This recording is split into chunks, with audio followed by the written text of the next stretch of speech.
I got some things to give back to you, and some things that I should have given you in previous class periods and failed to. So sorry about that, but we're making up for it now, aren't we?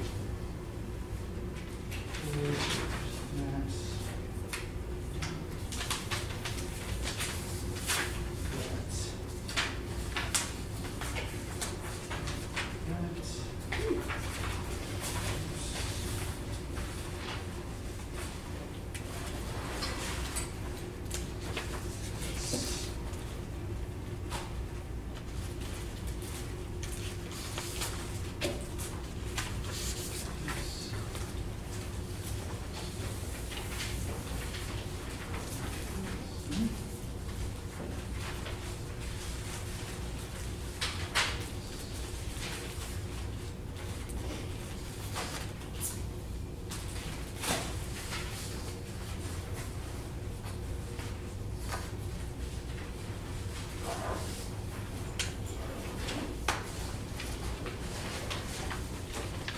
okay, so let's go ahead and start with your timeline stuff.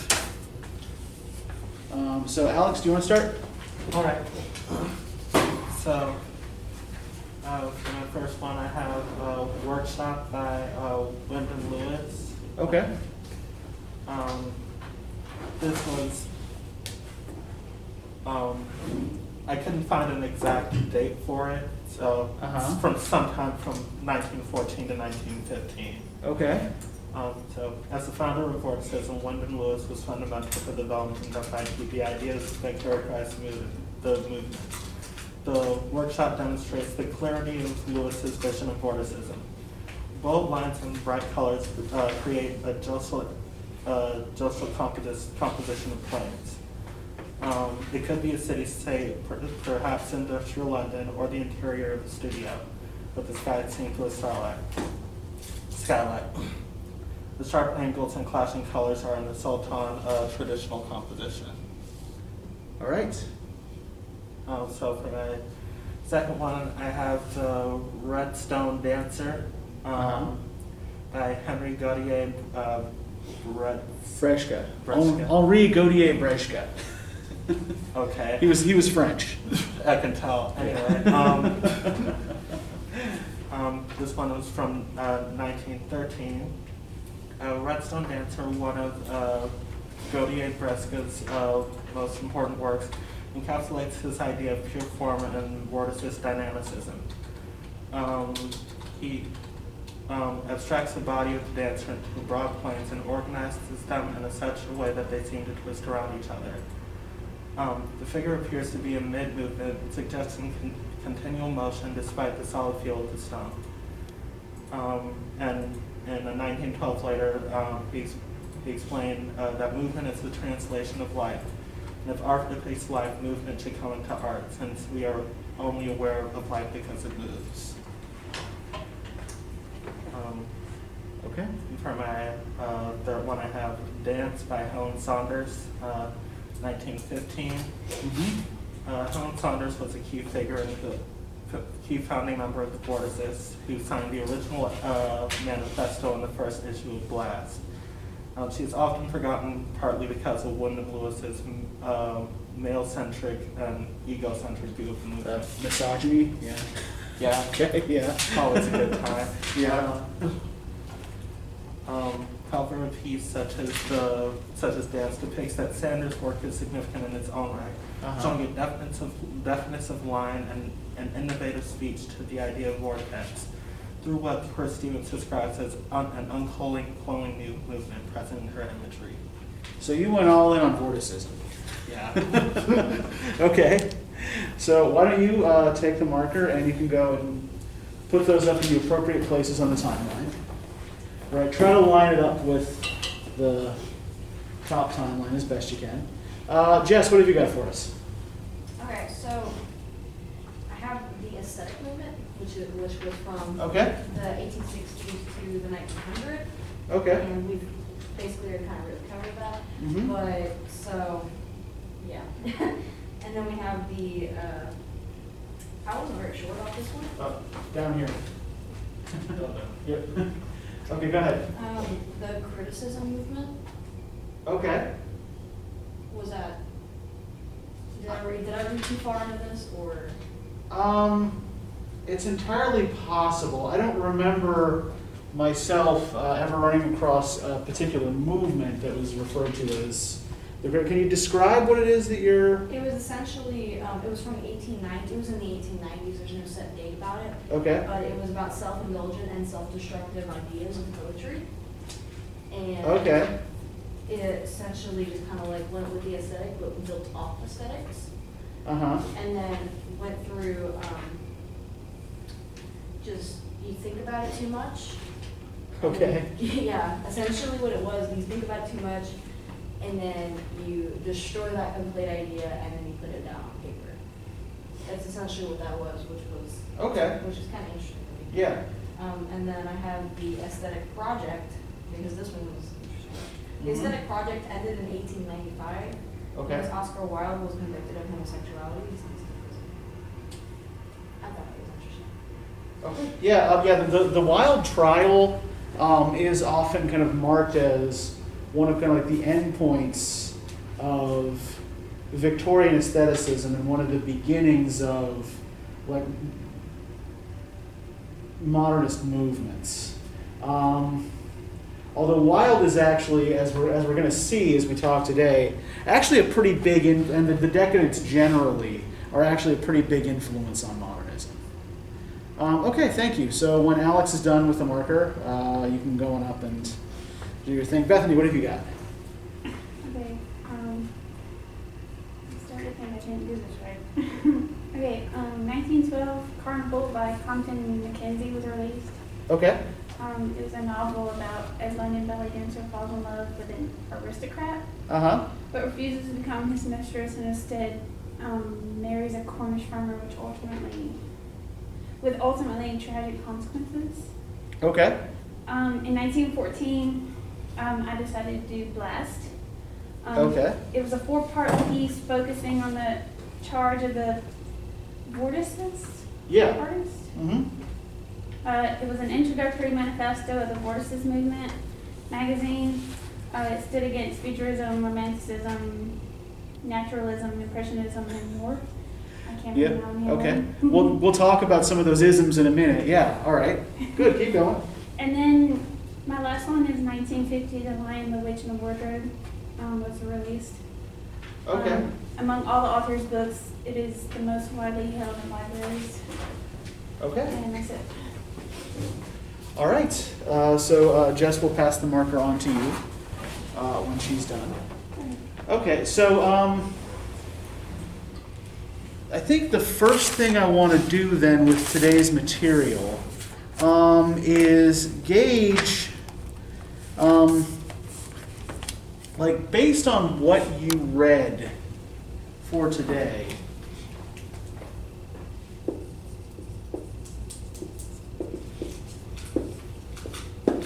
what would you say modernism was? And you can include the work you did for sort of like for the timeline as well.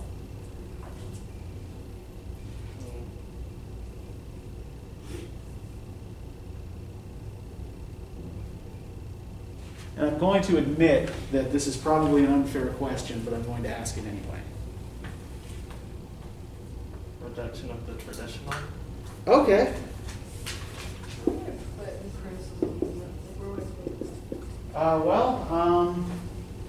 What's the dates on it? Is it 1890s? 1890s. Okay, so around here somewhere. Yeah. Okay, so rejection of tradition.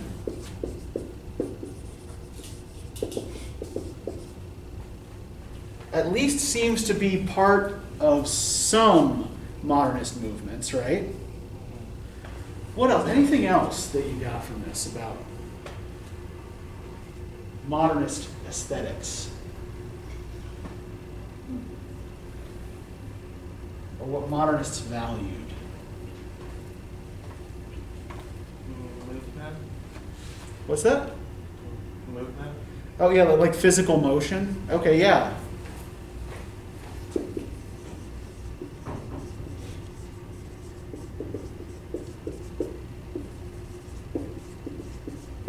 Okay, good.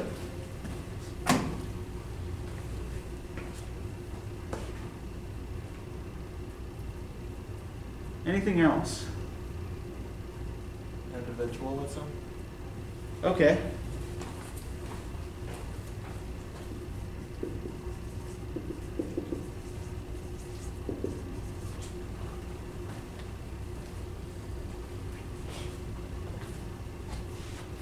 And I think that individualism is actually a pretty important piece of this overall, in part because what the modernists are trying to do is find new ways, often to represent individual experience. Now, does that actually sound kind of familiar?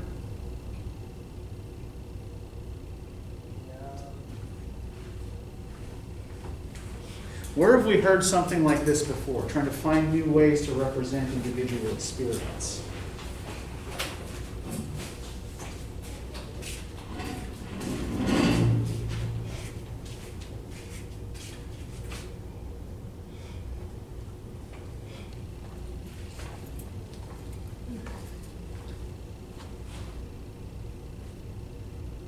What was poetry according to Wordsworth?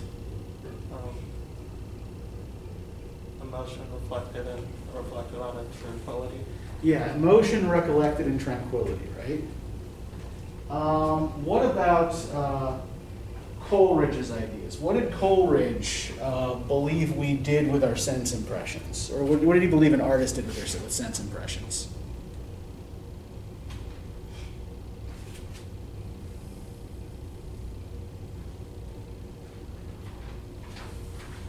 Think back to imagination and fancy. Which was the one that a real artist used? Imagination. Imagination, right? Yeah. And what did the imagination do? How did that work? The poet took in what he saw, observed, meditated, and applied.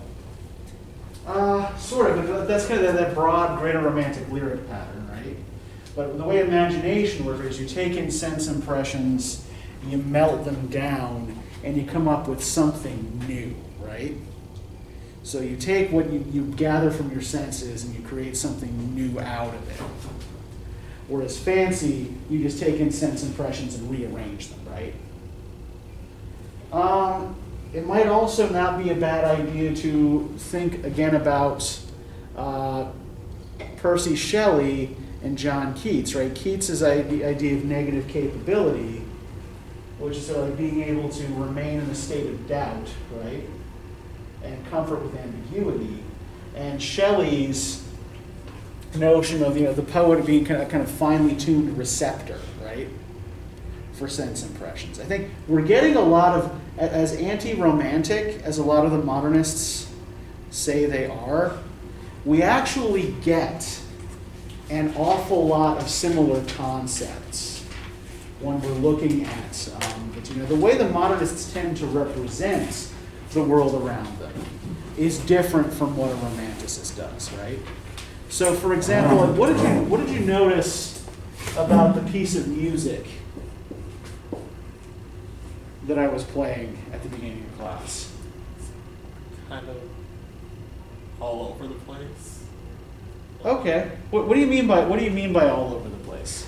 Like, it didn't really seem like there was any like structure to the music. Really, it just felt like violins here and there, and they didn't really. It didn't really sound good, to be honest, to me. Okay. And yeah. Sounded, What's that? sounded like it was in German. Okay. It was actually in French. Oh. Yeah, Pierrot Lunaire means something like the moonstruck clown. Oh, what? The moonstruck clown. Doesn't feel like there was much harmony. Okay. Yeah. And you're absolutely right, in part because what Schoenberg was doing was actually composing to a new invented scale, right? So this is actually a fairly typical act for a modernist artist, right? instead of working with traditional materials, they would often break those materials down into their components and reconstruct them as something else, right? Something new and different. One of the leading modernist poets, editors, and tastemakers was an American writer by the name of Ezra Pound, who was involved with the Vorticists for the brief moment that that movement was alive. And Pound's personal motto, at least in the early 20th century, was "make it new." Right? Take what was old, break it down, make it new, make it different. And I think some of the pieces of art that you were talking about, Alex, are engaging in this sort of thing. I want to show you guys a couple of other pieces of modernist visual art that I think might help us understand some of what's going on here, at least in the early 20th century. Because you may have noticed that what Yeats and Eliot are both talking about is actually a little bit different than what the Vorticists are doing. Actually quite a lot different than what the Vorticists are doing. Which is one of the reasons why asking you what modernism is and what it looks like is an unfair question.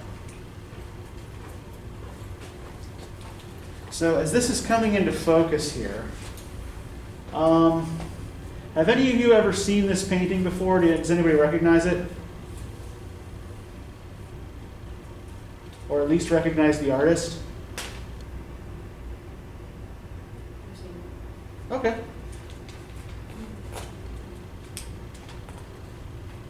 But you don't know who painted it? No, I just remember my band teacher showing it. Okay. Okay, so you remember your band teacher. What do you play? I played trumpet. Okay. I think I remember seeing it in a music textbook. Okay, it is frequently used in elementary school music textbooks, yes.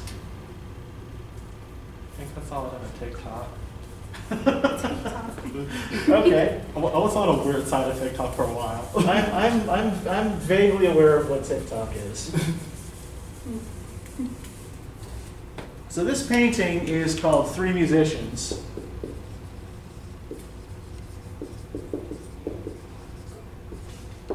And it's by the Spanish painter Pablo Picasso. Oh, that I guy. should have known.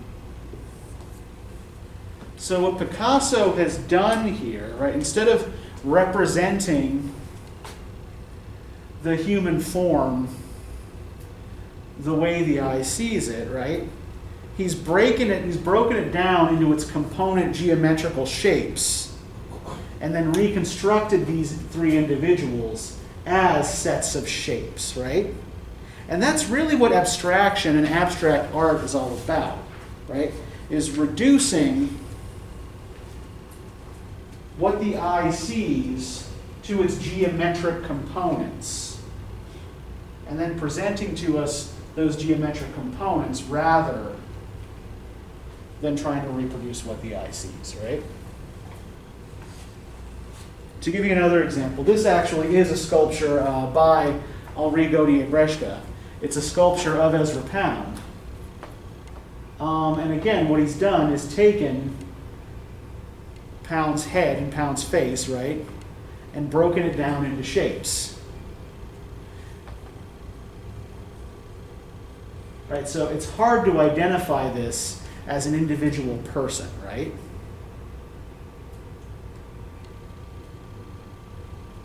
What it is an artfully arranged set of shapes.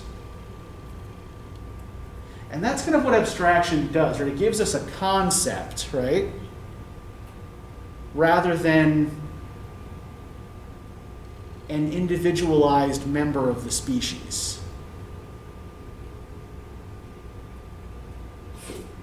So,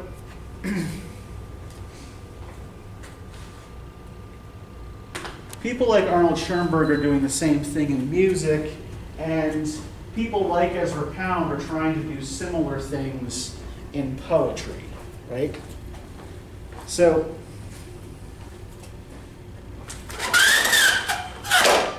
the immediate period we're talking about when we're looking at the Vorticists here, right? We're gonna look at the Vorticists first. So Vorticism is an incredibly short-lived and tiny and overall not all that significant movement in art and literature, right? But it's a really good example of the kinds of movements that were springing up all over the place in the years between 1900 and the beginning of the First World War in 1914, right? So,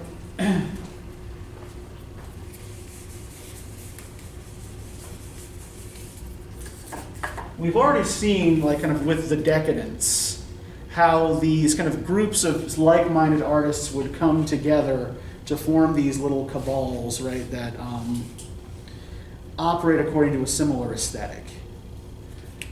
We had similar things going. This is actually a practice that the English adopt primarily from the French, right? The French had been doing this for a long time, these kind of clubs of writers or painters who gathered together and worked in similar methods with similar materials, right? So, for example, do any of y'all know what Impressionism was?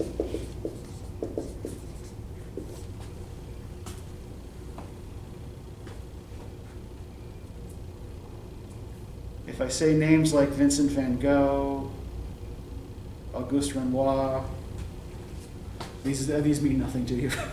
There are names that I know. Okay, they're names that you know, right? Okay, so Impressionism was a movement in the visual arts that was, in one sense, anti-realist, but in another sense, hyper-realist, right?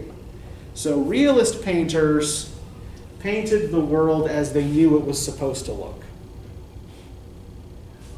Impressionists were particularly interested in the effects of light and in painting the world not as it was supposed to look ideally, but as the eye actually saw it.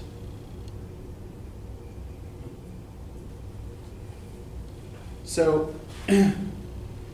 Impressionism is a step on the path to abstraction that we see in movements like the Vorticists, right? Now, more contemporaneous with the Vorticists, we have groups like the Futurists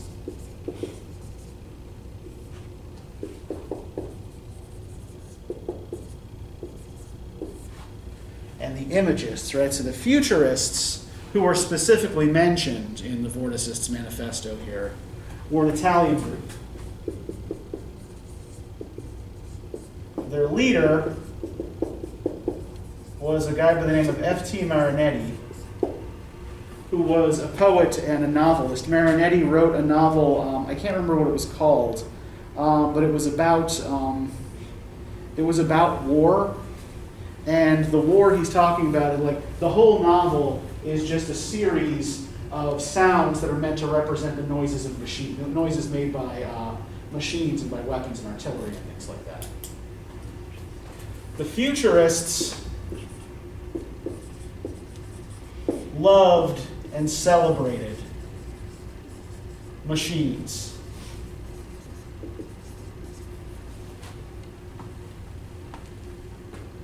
Right? Virtually all futurist writing is about machines.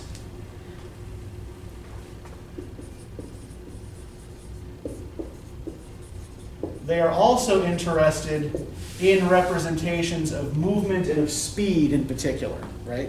They love things like fast cars. They like submarines. They like machine guns. They like things that make a lot of noise and are fast. They also seem to be weirdly fixated on things that can kill a lot of people.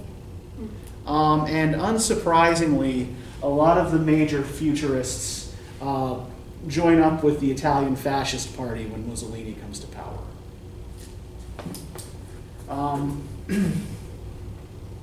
They hate tradition and the past.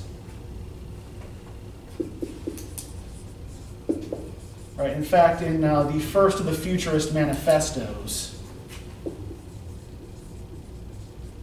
Marinetti argues for bombing the crap out of museums and libraries.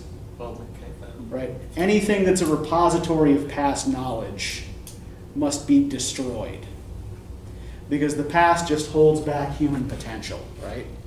what human beings need to do, according to people like Marinetti, is join themselves to the machine. And I think we can actually see some similar messages in current kind of like digital utopian movements, right? People who want to join their consciousnesses with computers and things like that.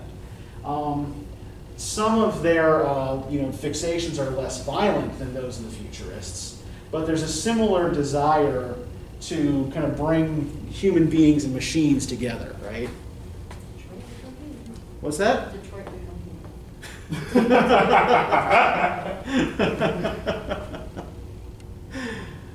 Oy.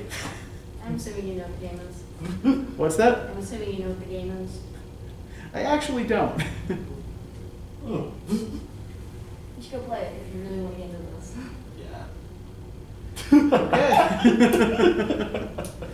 Okay. If I ever have time, I will. Now, Imagism is an English movement that leads kind of directly into Vorticism. When Imagism falls apart, a lot of the major Imagists, especially Ezra Pound, become Vorticists. So the major figures in this group are Pound,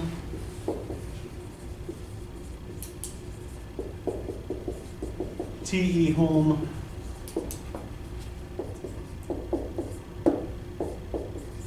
and Hilda Doolittle, who went by the name H.D. And Imagism was primarily concerned with precise imagery and clear language.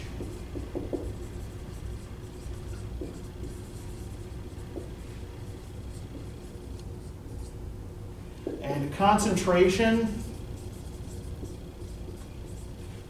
on a single image to reveal its essence. Right? Hence, Imagism, right? So it's heavily influenced by Japanese forms like haiku. Right? Do you guys know what haiku is? Okay, yeah. So they're non-rhyming poems, 5 syllables, 7 syllables, 5 syllables, and they're usually concentrated on a single visual image, right? Yeah, a lot of Imagist poetry is short, like haiku, and is very much concentrated on a single visual. There's a famous poem by Ezra Pound, for example. It's called "In a Station of the Metro." And it's just 2 lines. The faces of the people in the crowd, petals on a wet black bough. So it's comparing the crowd in a Paris metro station, right, waiting to get on the train, to wet leaves on a tree. Very much in that kind of that Japanese haiku style, right? But Imagism, like many of these movements, doesn't last particularly long. And it's from Imagism that Vorticism emerges, right? So let's start with the name Vorticism here. Does anybody know what a vortex is?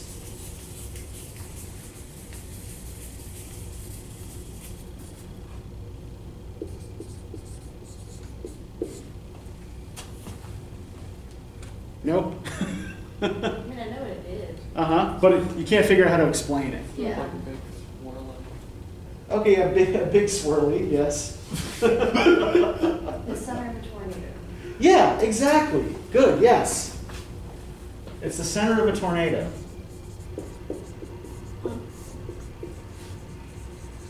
So that's what they take as the central image for their movement, right? They want to be at the center of the tornado. In fact, this is the way Pound described their choice of that particular image. He said, the vortex was that point in the cyclone where energy cuts into space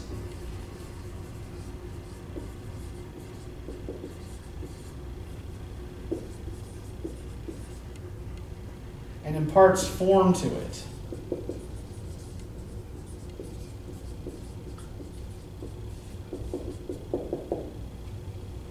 The pattern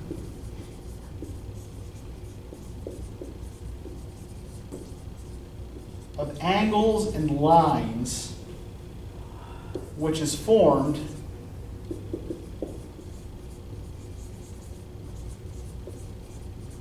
by our vortex in the existing chaos.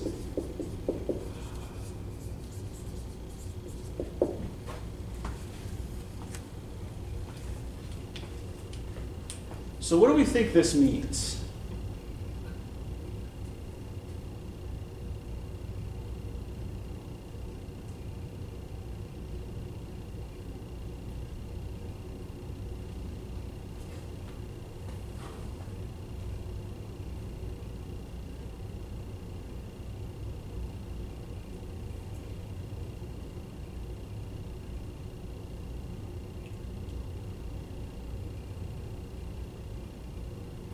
It might help if we think about this in terms of what two things are contrasted in Pound's description here of the vortex. What two things is he putting up against each other? What are the things he's contrasting with each other?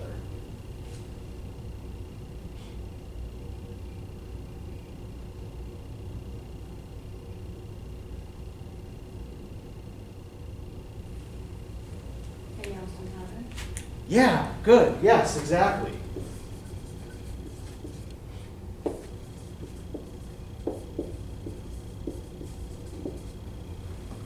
So what does this then tell us about what the vorticists are trying to do? Or what they think they're trying to do? They're trying to change the way, why they're rebelling. They're trying to make it different. Trying to change the tradition. Okay, yeah. But not quite the same way as the Futurists are, right? If we look at the manifesto here, they're not as interested in just blowing things up and burning things down, right? They're using the chaos like a burning building Uh-huh. and trying to make it into something beautiful and that has like character to it and can be like, drawn out and seen as something completely different other than just a burning building. Yeah, they're trying to apply order and structure, right, to something that looks chaotic or destructive, right? That you can build something beautiful out of that thing. So we can actually kind of trace a direct line here back to the decadence, and even sort of back to Walter Pater and his ideas about taking a kind of ephemeral, momentary experience and trying to harden it into an artistic or aesthetic memory, right? So they would probably have denied that they were taking anything from Walter Pater or anything from 19th century art or art theory, but it's pretty clear that they are, right? Even if they're just being influenced unconsciously by it. Okay, so Blast and Vorticism, right? Blast is their journal, always spelled in all capital letters with an exclamation point. They only published 2 issues. And the reason for this is not just that the movement is too incoherent to hold together. The other thing that happens is that World War I interrupts their activities, right? Yeah. And Wyndham Lewis serves as a cavalry officer in the war. Henri Gautier-Breschke is actually killed in action in the war. So he dies quite young. And Pound, being an American citizen, is kind of stuck in England and can't return home for the duration of the war. Not that he really seemed to want to, This is actually, he and T.S. Eliot find themselves in the same situation. But yeah, so the Vorticists are one of these small movements of young, rebellious artists, right? And these groups love writing manifestos, right? They love writing these kinds of statements of purpose that describe their particular program, right? What they as a group are going to set out to do. And Long Live the Vortex is exactly that kind of thing, right? It's attempting to set out a program for Vorticism. And let's try to look at this together and see to what extent we can pull a coherent program out of this. So can I get somebody to start reading on page 199 from Long Live the Vortex? Long live the great art vortex sprung up in the center of this town. We stand for the reality of the present, not for the sentimental future or the sacrosanct past. We want to leave nature and men alone. We do not want to make people wear futurist patches or fuss men to take pink and sky blue trousers. We are not their wives or tailors. The only way humanity can help artists is to remain independent and work consciously. We need the unconsciousness of humanity, their stupidity, animalism, and dreams. We believe in no perfectibility except our own. Intrinsic beauty is the interpreter and seer, not in the object or content. We do not want to change the appearance of the world because we are not naturalists, impressionists, or futurists, the latest form of impressionism, and do not depend on the appearance of the world for our art. We only want the world to live and to feel its crude energy flowing through us. Okay, thank you. We'll pause here for a moment and see what we can pull out of this. So what stands out to you here?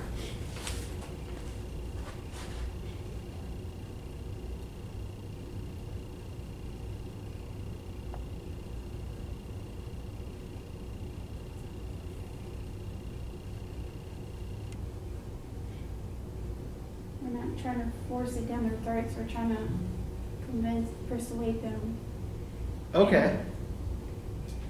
Like, in a way that we only want the world to live. We're not trying to convince you to go to your death. Okay, yeah, we're not going to blow up all your museums and libraries, right? Yeah. Or run you over with our cars.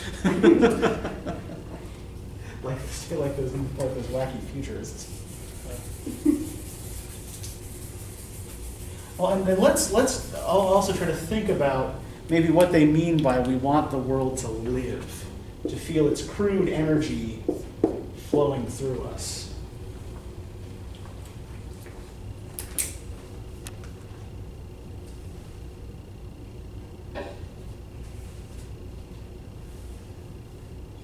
Kind of sounds like they're here for the chaos. Okay.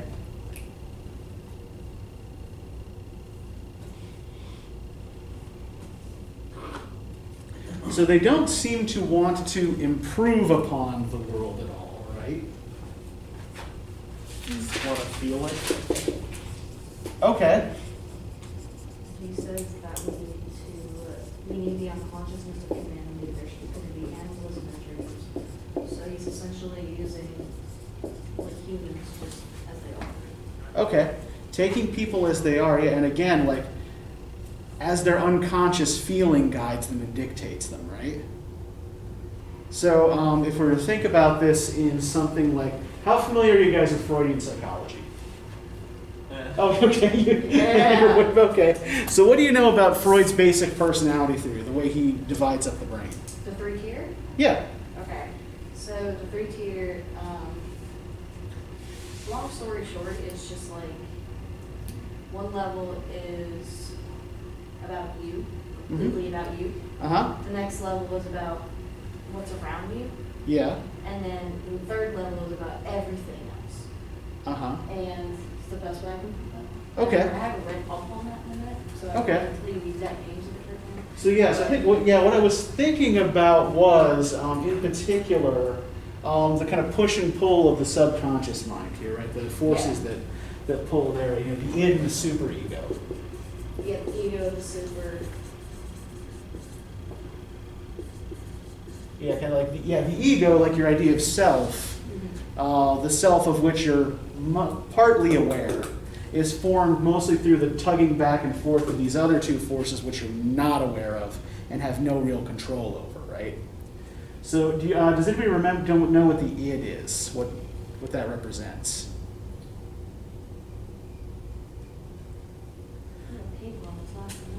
Yeah.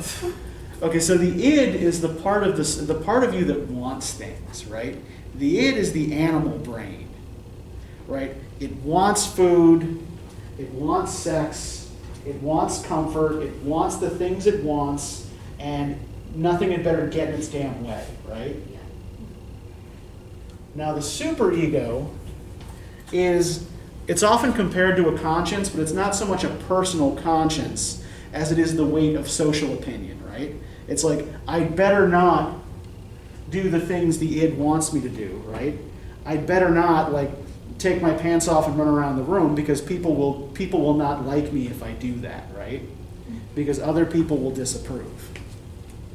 So this tug between our personal desires and social disapprobation, right, tends to forms our personality, right? So a balanced personality is able to keep those two things in check, right? Because you need the id and you need the superego, right? If your superego is too strong and overwhelms the id, then you become a neurotic who can't do anything, right? If your id is too strong, then you become a narcissist who just runs right over everybody in chasing your own desires, right? So when they're talking about the feeling and the unconsciousness here, right? They're talking about something like the id, right? They want those animal impulses. That's what they're looking for. That's what they're looking to take from here. When they tell you, their stupidity, animalism, and dreams, right? So we're talking like Oedipus complex, an extra here. Probably not so much directly that, but they are talking about like the power and the strength of human desire, right? Yeah, that is Anywho, I think it's also important here to note where they seem to find the power of art is centered, right? That line, intrinsic beauty is in the interpreter and the seer, not in the object or content. Uh-huh.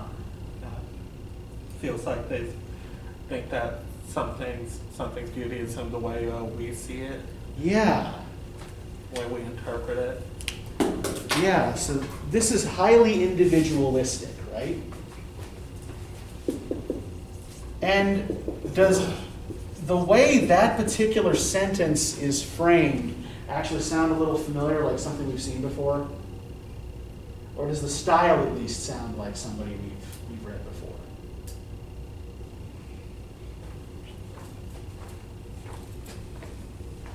We've actually already mentioned him in this class period, but in another context. Coleridge? Not Coleridge Shelley? or Shelley. Think about some of the stuff y'all did for your timeline.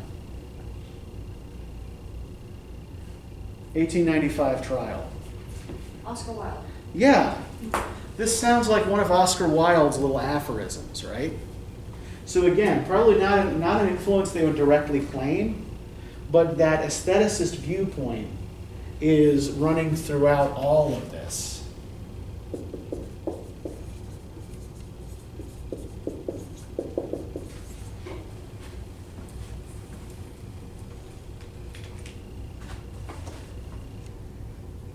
Can I get somebody to continue from, let's see, Blast will be popular, essentially.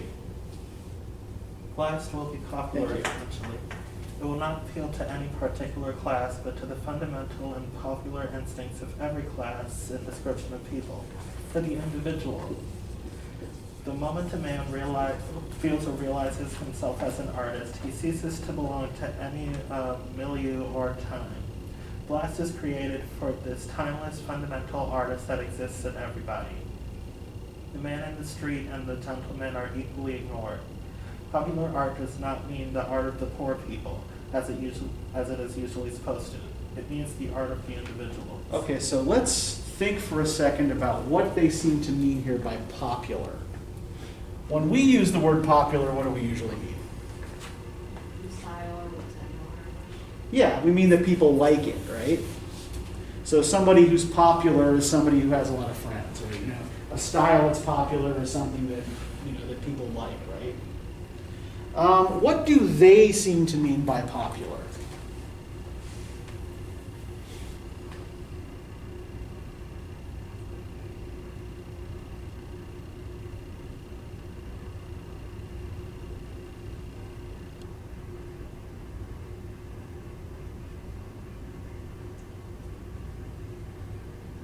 They mean most- that everybody wants it. That the most people can relate to it. Okay, yeah, like popular is being kind of almost like leveling, right? As like something that everyone can appreciate. But usually, when we talk about popular in these terms, right? We talk about, say, pop art or pop music. We're often talking about things that, at the very least, highbrow critics tend to regard as dumbed down, right? I'm not saying I agree with said critics, but we tend to think of these things are often thought of in intellectual circles as being less valuable, right? But do they seem to be talking about something that is a sort of dumbed down art for the masses? No, when they're talking about like individualistic art. Yeah. Everyone can appreciate it because it is about and specific to the individual, right? So there's a kind of paradox here where they're talking about an art that is both popular, right, that is, sort of or for the people,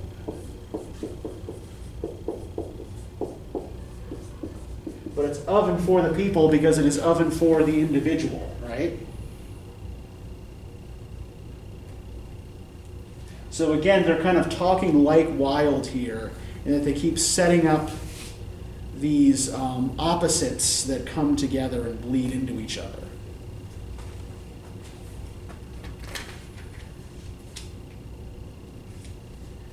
Now, I think that's probably the biggest takeaway from Vorticism, right? Is that they're trying to combine the notion of being popular with the notion of being individualistic, right? And that they're trying to make form and pattern out of chaos.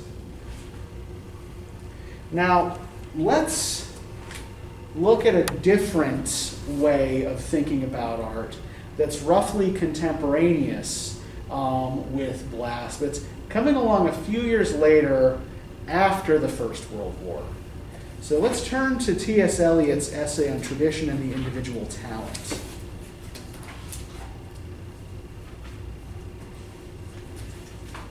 So this is written in 1919.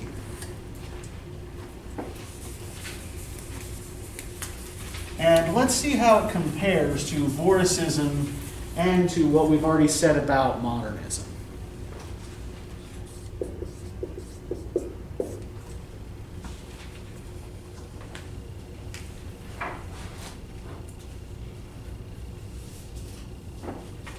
Okay, so can I get somebody to start reading from, let's just start at the beginning of the essay, start at page 684. Can I get somebody to start reading from "In English writing, we seldom speak of tradition." In English writing, we seldom speak of tradition, though we occasionally apply its name to fill in its absence. We cannot refer to the tradition or to a tradition at most. We employ the adjective in saying that the poetry of so and so is traditional or even too traditional. Seldom perhaps does the word appear except in a phrase of censure, if otherwise it is vaguely appropriative, with the implication as to the work approved of some pleasing archaeological reconstruction. You can hardly make the word agreeable to English ears without discomfortable references to the reassuring science of archaeology. Certainly the word is not likely to appear in our appreciations of living or dead writers. Every nation, every race, has not only its own creative, but its own critical turn of mind, and is even more oblivious of shortcomings and limitations of its critical habits than of those of its creative genius. We know, or think we know, from the enormous mass of critical writing that have appeared in the French language, the critical method of habit, or habit of the French. We only conclude we are such unconscious people that the French are more critical than we, sometimes even plume ourselves a little with the fact as if the French were less spontaneous. Perhaps they are. We might remind ourselves that criticism is as inevitable as breathing, and that we should be none the worse articulating what passes in our minds when we read a book and feel an emotion about it, for criticizing our own minds in their work of criticism. One of the facts that might come to light in this process is our tendency to insist, when we praise the poet, upon those aspects of his work in which he at least resembles anyone else. And these aspects or parts of his work pretend to find what is individual, what is the peculiar essence of the man. We dwell with satisfaction upon the poet's difference from his predecessors, especially his immediate predecessors. We endeavor to find something that can be isolated in order to be enjoyed, whereas if we approach the poet without this prejudice, we shall often find that not only the best, but the most individual parts of his work may be those in which the poets, his ancestors, assert their immortality most vigorously. And I do not mean the impressionable period of adolescence, but the period of full maturity. Okay, stop there, right? Okay, I know that's a lot, right? So thank you for reading that. Rest your jaw for a minute. Now,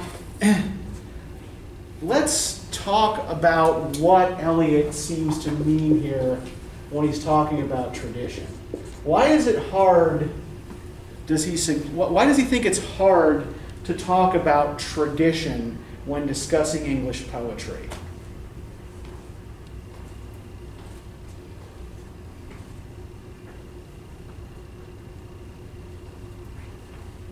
What's the difficulty involved with talking about tradition?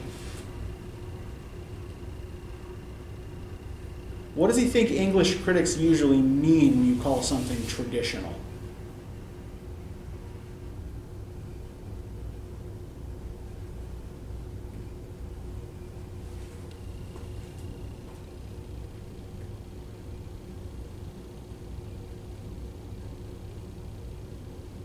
When he talks about archaeological reconstruction, he talks about archaeology.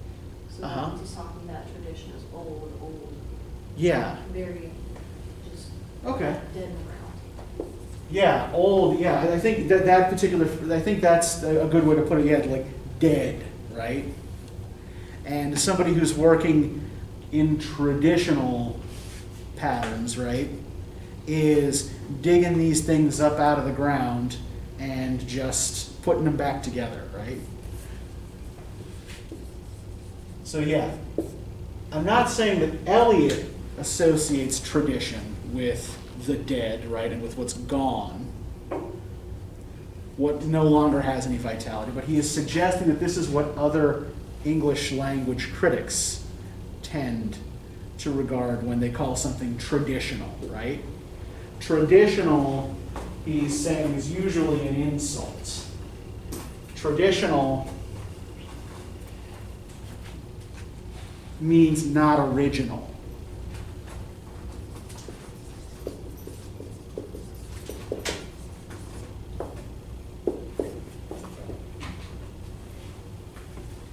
And he's arguing that that's what English critics tend to value most in writers, right? Is originality. They want to see somebody doing something different from their predecessors. And then what does he turn around and argue? Does he think that a poet is at his or her most individual, is really expressing their voice when they're completely different from everything that came before them? or when you can hear the echoes of what came before them in their work.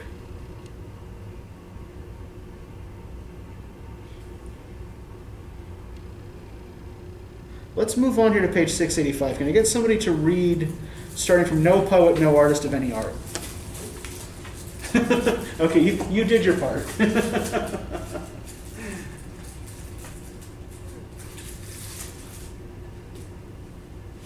No poet, no artist of any art has his complete meaning alone.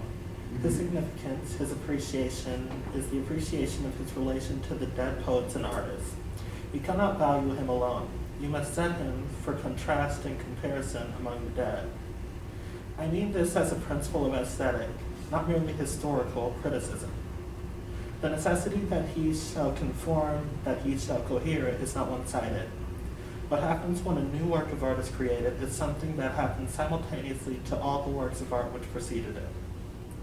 The existing monuments from an ideal order among themselves, which is modified by the introduction of the new, the really new, work of art among them.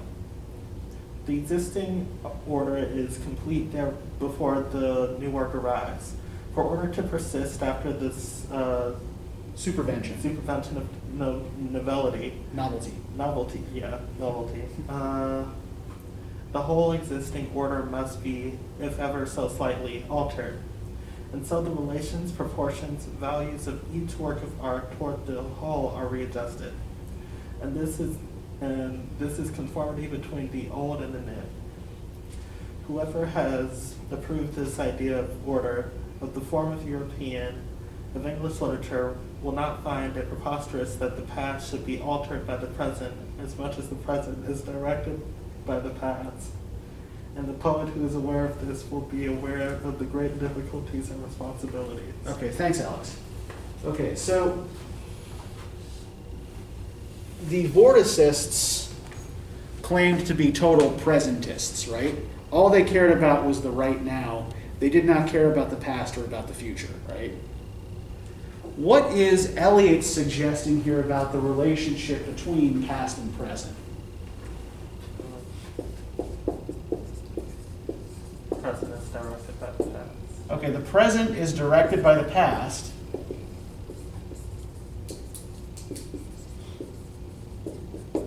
But is this a one-way relationship? Just as much as the present is directed by it kind of goes both ways. Basically. Yeah, exactly. Yeah, it's a reciprocal relationship, right? So Eliot's idea of poetic tradition, right, is that when you add a new work to the tradition, is it just the new work that is influenced or impacted by the tradition that's come before it? Slightly altered. Yeah, the whole tradition, when you add a new work to it, is changed, right? So the present also affects, even if it can't affect past events, right? It certainly affects the way we interpret the past. And texts of the past will be read in a different light after a new work is added to the tradition, right? And that's why he says that the poet who is aware of this will be aware of great difficulties and responsibilities because he has the weight of tradition on his shoulders and the way that tradition is perceived. Yeah, absolutely. So tradition for Eliot, right, is not dead and unoriginal, right? Tradition for him is actually a living, vital force that is not fixed, right?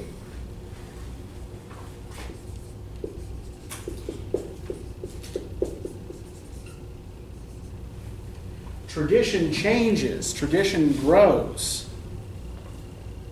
Now, I think that one thing that we might want to consider here, we're going to talk a little bit more about the influence of the First World War on art more specifically. in a couple of weeks. But this being a post-war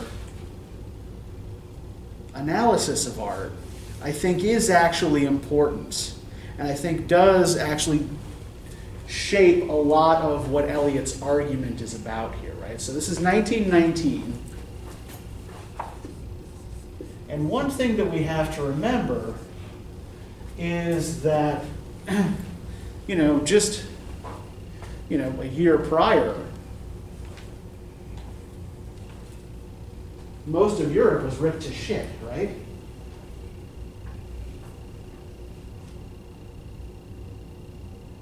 Hundreds of thousands of people killed in war. Not just soldiers, but also civilians. Towns and cities destroyed. And then a flu epidemic on top of that killed several 100,000 more people, right?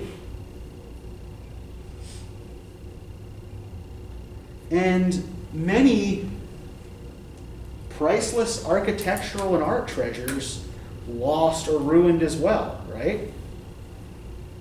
So, it's all very well for, brash young rebels in a peaceful world, right, to say they want to tear everything down and burn it all down and find the beauty in chaos and destruction, right? But then once that destruction has happened, right, once you've actually seen that, then it seems that a more preservationist instinct starts to kick in, right? And this isn't preservationist in treating the past as fixed and dead, but it is preservationist in asserting that there is actually a role for the past in the creation of present art, right? Now, we started a little bit early, so I'm going to let y'all go a little bit early. We'll save the Yeats for next time when we talk about Yeats's poems. But one thing I do want you to think about is maybe places where Yeats is writing actually like another 20 years after Eliot here. And I want you to maybe think about some places where they seem to be maybe in contact with each other or thinking about similar kinds of things, particularly in like the role of tradition in modern poetry. So I think when we talk about modernist poetry as being about the rejection of tradition, I think that's true of early modernism, but not so much true of modernism after the First World War. Okay, so let me give you the reading questions for next time.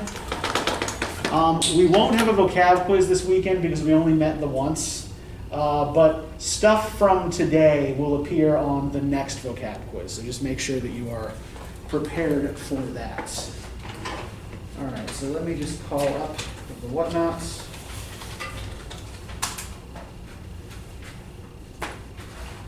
Which, of course, I completely forgot to call up before class started, because I've just been having one of those days.